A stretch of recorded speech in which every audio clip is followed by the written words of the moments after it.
Hello बच्चों, start करते हैं रिलेशन एंड फंक्शन की एक्सरसाइज 2.2। इसका इंट्रोडक्शन डिटेल में मैंने आपको समझा दिया है पहली वीडियो में। वहाँ जाइए, उसको इंट्रोडक्शन को देखिए और फिर ये एक्सरसाइज हम करते हैं। चलिए क्वेश्चन नंबर 1। क्वेश्चन नंबर 1 में हमें दिया हुआ है बच्चों, सेट है हमारे पास a इज इक्वल टू 1 से लेके 14 तक एलिमेंट है। Defined relation from relation R from A to A. देखो पहले जो हमने इंट्रोडक्शन पढ़ा था तो वहाँ दो दो सेट भी लिए थे हमने, ए टू बी।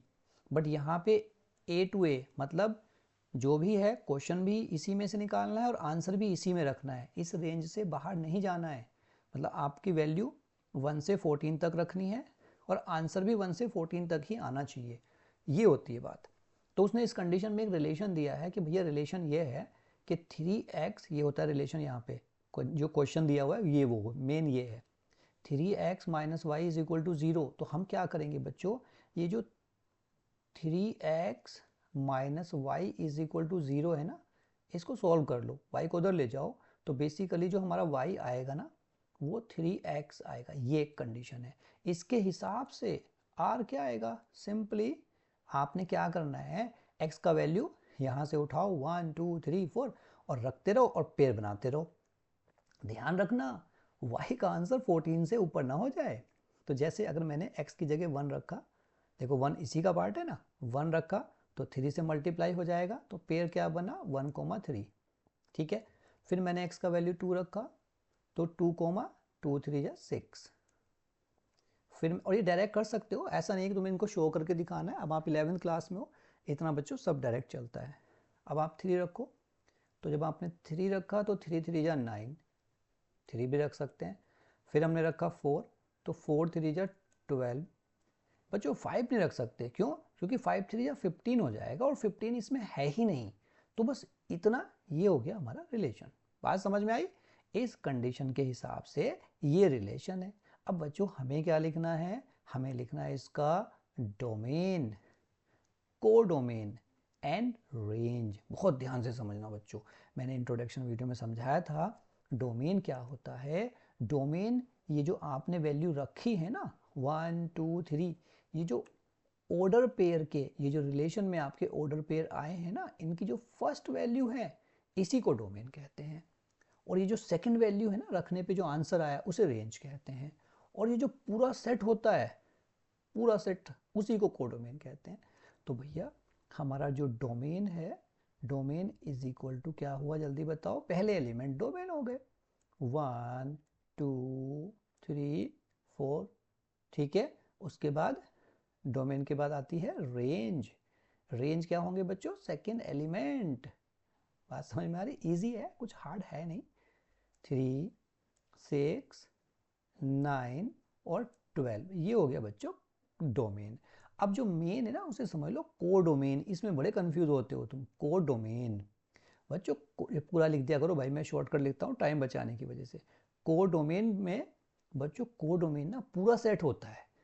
तो कोडोमेन में ना ये पूरे आएंगे 1 से 14 तक, 1 2 3 4 5, और ये जो सारे हैं ना 14 तक एलिमेंट, ये सब आएंगे कोडोमेन में। ये ध्यान रखना है, मेन यही गड़बड़ होती है कि आप कोडोमेन में गड़बड़ कर देते हो, रेंज और कोडोमेन में।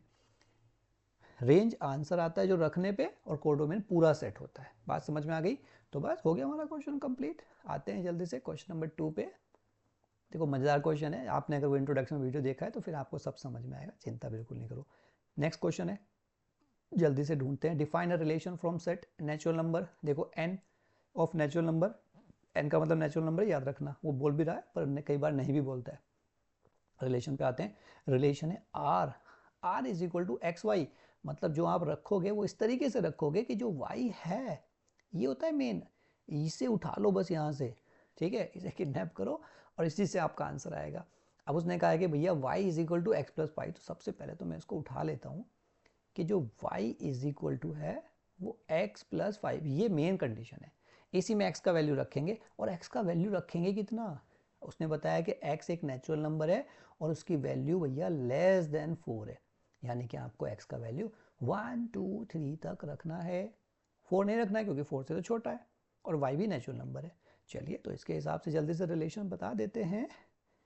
r इज इक्वल टू, बच्चों अगर मैंने x की जगह 1 रखा तो 1 + 5 6 हो जाएगा, तो ये हो गया मेरा दूसरा, ये x ये y। ठीक है, अब 2 रख दो, 2 रखेंगे तो 2 + 5 7, ये दूसरा पेयर बन गया। 3 रखो, 3 + 5 8। अब 4 रखो, 4 नहीं रखना है क्योंकि उसने बोला है <4, तो 4 रखेंगे नहीं, बस यही है भैया, यही खत्म कर दो। ठीक है, अब जल्दी से अभी अभी अगर समझ में आया है प्यारे बच्चों, तो जल्दी बताओ डोमेन क्या होगा और रेंज क्या होगा। तो डोमेन क्या है, डोमेन होते हैं पहले एलिमेंट, तो डोमेन इज इक्वल टू पहले एलिमेंट 1 2 3। ठीक है, और कौन बताएगा रेंज, जल्दी से बताओ ध्यान से।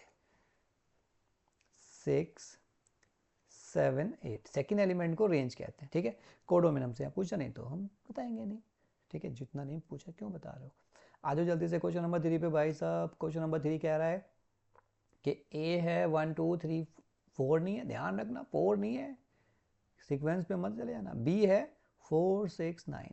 ठीक है, डिफाइन और relation R from A to B. देखो यहाँ अलग अलग सेट है, यानी कि एक वैल्यू आप सेट ए में से रखोगे डोमेन, और रेंज आएगा बी में से। अब कंडीशन क्या है, कंडीशन ये है x y, the difference between x and y is odd. X कहाँ से लेना है, पहले वाले सेट से, आंसर कहाँ से आएगा, सेकंड सेट से। कंडीशन क्या है भैया इस बार, डिफरेंस, डिफरेंस को ओड नंबर होना है। अगर मैं जो सेट ए है ना, इसके एलिमेंट को अगर x मान लूँ, सेट बी के एलिमेंट को अगर मैं y मान लूँ, तो इनका जो डिफरेंस है बच्चों वो क्या आना चाहिए, ओड आना चाहिए। ठीक है, बात समझ में आ गई। तो मेरा रिलेशन ये होगा कि x - y is equal to odd. अब उसने ये नहीं कहा है कि आपको प्लस और माइनस का लगाना है, कोई प्लस माइनस नहीं ढूंढना है, सारे रखने हैं, चाहे वो माइनस के आए चाहे वो प्लस के आए, इससे कोई फर्क नहीं पड़ेगा कि माइनस का आएगा या प्लस का आएगा, सारे कंडीशन। तो देखो 1 के साथ इस कंडीशन में r इज इक्वल टू भाई a का वैल्यू 1 रखो। अगर हम a का वैल्यू, थोड़ा सा हेल्प ले लेते हैं भाई, अगर हमने a का वैल्यू 1 रखा तो 1 में से ये ओड है, ओड में से इवन हटा दो तो ओड ही आएंगे। तो इवन है तीनों, तो 1 के साथ तीनों। देखो 1 - 4 3 होता है, 1 - 6 5 होता है, 1 - 9 नहीं आएगा क्योंकि 8 आ जाएगा। तो ओड के साथ इवन नंबर के साथ ओड नंबर, बात खत्म। तो 1 के साथ 4 डिफरेंस करके देखो ओड आएगा ना, फिर 1 के साथ 6 भी आएगा, 1 - 6 का डिफरेंस 5, ओड आ रहा है। चलिए हो गए। अब 2 लेते हैं, 2 के साथ देखो इवन तो रख ही नहीं सकते, एक लेना है पहले सेट से, एक लेना है दूसरे सेट से, और इनका डिफरेंस क्या आना चाहिए, इनका डिफरेंस आना चाहिए हमारा ओड नंबर। ठीक है, तो 2 के साथ आएगा भाई 9, 2,9 क्योंकि यही है। फिर 3 के साथ, फिर से 3 क्या है, इधर ओड है तो इधर इवन आ जाएगा, 3,4 डिफरेंस 1 है, ओड आ गया, और 3,6। ठीक है, उसके बाद एक नंबर है 5, तो 5,4 इसका भी डिफरेंस ओड है, और 5,9 नहीं, 5,9 नहीं होएगा, 5,9 में तो इवन आ जाएगा, 5,6 5,6 ये रहा। ठीक है, बात समझ में आ रही है। अब भाई और कोई है तो बताओ, 5,6 मेरे हिसाब से तो यही बन रहे हैं, 5,6 तक ही इन्हीं से ओड आ रहा है, तो बस ये हो गया हमारा।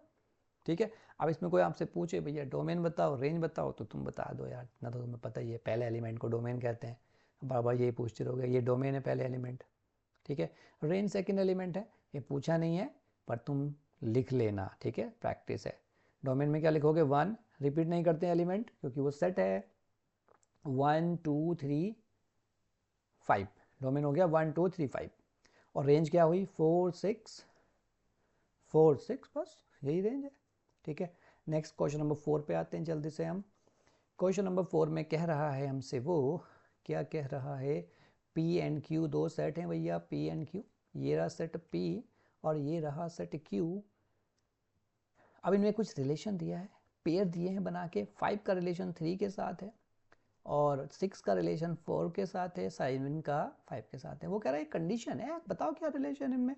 तो भैया मुझे साफ साफ दिख रहा है, इस वाले एलिमेंट को x मानते हैं बच्चों, और इसको y मानते हैं। देखो y का एलिमेंट है ना 2 कम है, हर एक y x से 2 कम है। 2 कंडीशन बताऊंगा। एक तो हो सकता है कि जो y है वो x माइनस 2 है, ठीक, या इसको उधर ले जाओ, या आप कह सकते हो कि x is equal to y plus 2 है, पर रिलेशन तो y इज इक्वल टू करके लिखा जाता है ना, तो y लिखेंगे, y इज इक्वल टू, तो इसे नहीं लिखेंगे, ये हम इस पे जाना चाहेंगे, ठीक है। तो ये हो गया हमारा relation y is equal to x minus 2, इसको छोड़ देते हैं, गलत नीचे वाला भी नहीं है, पर y इज इक्वल टू ना x का वैल्यू रखा जाता है, y का वैल्यू आता है, ठीक है। तो उसने कहा था भैया ये लिखो रोस्टर फॉर्म में, तो रोस्टर फॉर्म में तो कंडीशन ही लिखनी पड़ेगी हमें, रोस्टर फॉर्म तो रिलेशन ही होता है। सेट बिल्डर फॉर्म में लिख देते हैं। सेट बिल्डर फॉर्म में क्या होगा, सेट बिल्डर फॉर्म में पहला वाला पार्ट है भैया r is equal to x comma y, x comma y, ये जो ऑर्डर पेयर है सच दैट इस तरीके से है कि y is equal to x minus 2, ठीक है। अब आप ये बता दो x कहाँ है y कहाँ है, तो आप लिखो x belongs to p and y belongs to q, ठीक है। बस ये हो गया आपका सेट बिल्डर फॉर्म। अब उसने कहा है कि भैया रोस्टर फॉर्म भी लिखो, तो रोस्टर फॉर्म में तो इनको पेयर बना के लिखना है, कुछ नहीं करना है। सेकंड पार्ट में क्या करो, r इज इक्वल टू बस पेयर में लिख दो 5,3, 5,3 और 6,4 और भाई साहब 7,5, बस ये हो गया आपका फॉर्म, ठीक है। बात समझ में आ रही है, इजी है, समझ रहे हो ना, तो समझ लीजिए अच्छे से बच्चों, गड़बड़ मत कर देना, अच्छे से पढ़ो मन लगा के, नोटबुक रखना अपने पास, ठीक है, तभी समझ में आएगा, कभी आया वही समझ रहे हो। अब उसने कहा है कि भाई साहब एक सेट है ए जिसके अंदर है एलिमेंट 1 2 3 4, देखो एक मिस कर दिया उसने, 5 नहीं है, 1 2 3 4 5, ठीक है, अरे 6 से 5 है ही नहीं है, 1 2 3 4 6, let R be the relation on A, A और कोई सेट नहीं है, डिफाइंड बाई ए बी।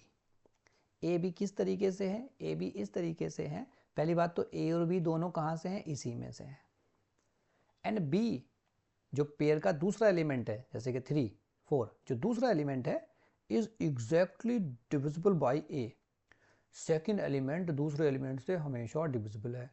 इस रिलेशन को रोस्टर फॉर्म में लिखिए, चलो जी लिख देते हैं रोस्टर फॉर्म में हम। बात समझ में आ गई तुम्हें, जो सेकेंड एलिमेंट है ना वो फर्स्ट से डिवाइड होगा, जैसे अगर मैं लिखूं 1,1 तो 1 1 से डिवाइड होगा क्या, नहीं, बस 1,2, अबे 1 2 से डिवाइड हो जाएगा ना, तो बच्चा 1 के साथ सब आ जाएंगे, 1,2 1,3 1,4, फिर कौन बोला 1,5, ध्यान नहीं दे रहे हो, 5 है ही नहीं उसमें, 1,6, बात समझ में आ गई। तो ये अबे क्या हो गए भाई साहब, ये हटाओ और इसको लगाओ, ठीक है, समझ में आ रही है बात। एक तो ये बना, अब और कौन से हो सकते हैं, अब 2 के साथ कोई एलिमेंट जो डिविजिबल हो, तो भाई साहब 2 के साथ तो खुद 2 हो सकता है, क्योंकि 2 2 आपस में डिवाइड हो जाते हैं। 2 के साथ 4 भी आ सकता है, क्योंकि 2 के साथ 4 भी डिवाइड हो जाता है, और 2 के साथ 6 भी आ सकता है, क्योंकि वो भी डिवाइड हो जाता है। अब नंबर है 3 का, तो 3 के साथ 3 भी आ जाएगा, 3 3 डिवाइड होते हैं आपस में, और 3,6, ठीक है। और फिर 4,4, 4 के बाद तो कोई और नहीं है, फिर 6,6, तो बच्चों ये हो गए हमारे बहुत सारे पेयर, ऑर्डर पेयर, इसी को भाई हमने रोस्टर फॉर्म में लिखा है। अब वो कह रहा है कि find the domain and range, भैया डोमेन तो फर्स्ट एलिमेंट होता है भाई, भाई डोमेन कितनी बार समझाऊंगा भाई, भाई फर्स्ट एलिमेंट रिपीट मत करियो भाई, फर्स्ट जब 1 1 कितनी बार है उसे उतनी बार ही रहने देना भैया, एक ही बार लिखना है, तो 1 और 2 3 4 6, अब सब वही आ गए, तो ठीक है। रेंज होते हैं भैया सेकेंड एलिमेंट, ऑर्डर पेयर के सेकेंड एलिमेंट रेंज होते हैं, तो रेंज में 1 भी आ रहा है, 2 भी आ रहा है, 3 भी आ रहा है, 4 भी आ रहा है और 6 भी आ रहा है। तो यहाँ डोमेन एंड रेंज सेम ही हो गई। बहुत नाइंसाफ़ी है रे बाबा। क्वेश्चन नंबर 5 में डोमेन एंड रेंज एकदम सेम आ रहा है, तो आपको प्रसन्नता हुई या दुख हुआ बता दीजिएगा कमेंट करके। बच्चों एंजॉय करो, एंजॉय पढ़ाई को, ठीक है, प्रेशर मत लो। जितना एंजॉय करोगे ना मैथ्स को उतना मैथ्स बढ़िया है, ठीक है, कूल होके पढ़ो, कुछ नहीं है मैथ्स में। Determine the domain and range of the relation. भाई साहब ये रहा हमारा रिलेशन, पहले हम इसको उठाते हैं, x कोमा x प्लस 5। बच्चों ये ना तुम इस चीज़ को काफ़ी देखोगे, हाँ कई बार ना y ना लिख के y इज इक्वल टू ये ऐसे लिख देते हैं, ठीक है। तो ये y है, जो पहला वाला वैल्यू है ना, ये रखने पे यहाँ पे आपको वो मिलेगा। एक तरह से ऐसे समझो ये है y is equal to x plus 5, ऐसे समझो। x यहाँ रखोगे, रखने पे जो आएगा वो आंसर है, ठीक है, बात समझ में आ रही है। या पहला वैल्यू रखने पे जो दूसरा आएगा वो पेयर होगा। अच्छा ठीक है ठीक है ठीक है ठीक है। ये ऐसे है कि यहाँ आप एक रखोगे और फिर रखने पे, जैसे 1 रखा x का वैल्यू, तो ये रखने पे जो मिलेगा आंसर, रखा यहाँ ना, तो आंसर यहाँ मिल रहा है, तो ये y है, तो ये x है और ये बच्चों y है, ठीक है। तो ये ऐसे नहीं है, y इज इक्वल टू नहीं है, हाँ मतलब एक तरह से वही कह सकते हैं, y का वैल्यू से रखने पे आएगा, y का वैल्यू यहाँ x का वैल्यू रखने पे आएगा, ठीक है। x को 1 रखोगे, जो आएगा वो y होगा, ठीक है। तो x रखो, आप क्या रखोगे, रिलेशन कैसे बनेगा ये देखो। पहले 1 रखा हमने, 1 रखने पे क्या आएगा 6, तो 1,6। फिर 2 रखो, 2, अच्छा उसने कोई रिस्ट्रिक्शन नहीं बोली है, x हाँ रख सकते हैं पांचों एलिमेंट, तो 2 रखो तो 7 आ जाएगा, और 3 रखो तो 5 + 3 8 आ जाएगा, 4 रखो तो 4 + 5 9 आ जाएगा, और भैया 5 रखो तो 5 + 5 10 आ जाएगा, ठीक है। ये बन गए हमारे। अब जल्दी से बता दो डोमेन क्या होता है और रेंज क्या होता है। डोमेन पहला एलिमेंट होता है ना, डोमेन पहला एलिमेंट होता है, तो लिखो ना, फिर टाइम क्यों वेस्ट कर रहे हो अपना भाई।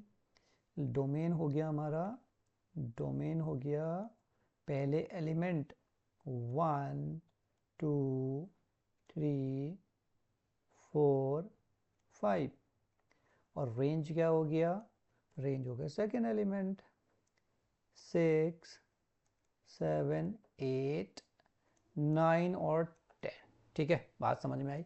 हो गया डोमेन एंड रेंज। चलिए आगे चलते हैं जल्दी से। आ गया है क्वेश्चन नंबर 7 आपकी स्क्रीन पे ये। हाँ अब ये x का वैल्यू रखना है और x³ आंसर आना है, और x क्या है, x is a prime number less than 10। तो भाई साहब पहले तो सेट निकालो जो रखेंगे, उसे सेट A मान लेते हैं हम। Set A is equal to, pencil थोड़ी पतली हो गई ऐसा लग रहा है, A इज इक्वल टू, इसके जो एलिमेंट हैं प्राइम नंबर लेने हैं बच्चों, प्राइम नंबर होते हैं 2 से स्टार्ट, 2 3 5 7, 10 से छोटे यही प्राइम नंबर है, और हमारा जो रिलेशन वो ये है कि y is equal to x³, ठीक है। तो आप ये रखिए और आपको वैल्यू मिल जाएगी। जब 2 रखोगे तो 2 का क्यूब, तो 2 रखने पे आया 8, और 3 रखने पे 3 का क्यूब होता है 27, 3 के बाद 5, 5 का क्यूब कितना होता है 125, फिर भाई साहब 7 रख लो, 7 का क्यूब होता है 343, ठीक है। ये बन गया हमारा रिलेशन।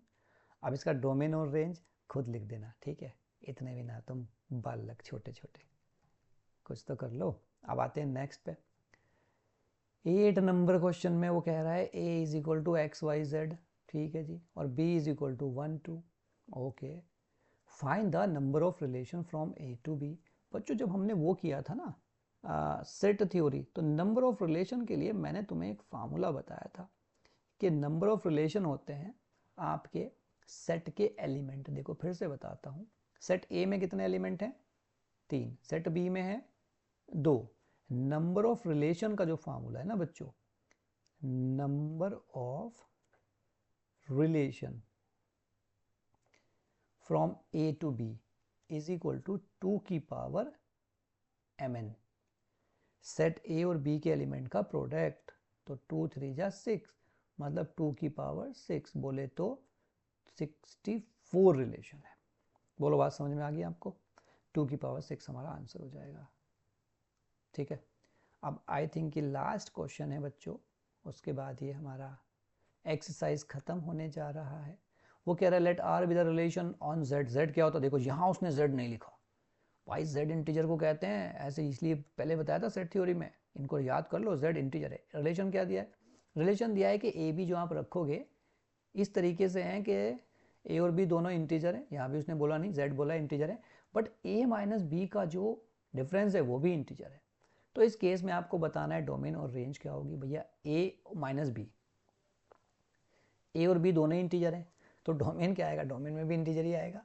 अब जब ए माइनस बी इंटीजर है, देखो A minus B is equal to Z है, तो यहाँ आप कुछ भी रख लो, जो भी रखोगे वो इंटीजर ही तो आएगा। 1 रखो, 0 रखो, सब इंटीजर है। तो इसमें डोमेन क्या होगा? Integer. Domain is equal to Z, और रेंज भी होगा इसका जेड, क्योंकि आंसर तो इंटीजर के अंदर ही आएगा ना, उससे तो बाहर आएगा नहीं। तो लो, हो गया हमारा खत्म ये एक्सरसाइज। सिंपल एक्सरसाइज था बच्चों। आई होप तुम्हें मज़ा आया होगा समझने में। देखिए मैथ्स बिल्कुल हार्ड नहीं है, टेंशन नहीं लेने का, आराम से पढ़ने का और कूल होके वीडियो देखने का।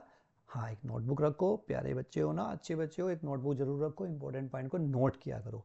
बहुत ईजी है, ऐसे हंसते हंसते हो जाएगा। ठीक है, अब जल्दी से इस वीडियो को लाइक कर दो, आगे दोस्तों के साथ शेयर करो, और अगर सब्सक्राइब नहीं किया है तो भाई सब्सक्राइब तो करो, कमेंट करके मोटिवेट किया करो, कोई डाउट हो तो उसे पूछा करो। चलिए मिलते हैं नेक्स्ट वीडियो में, बाय बाय, टेक केयर।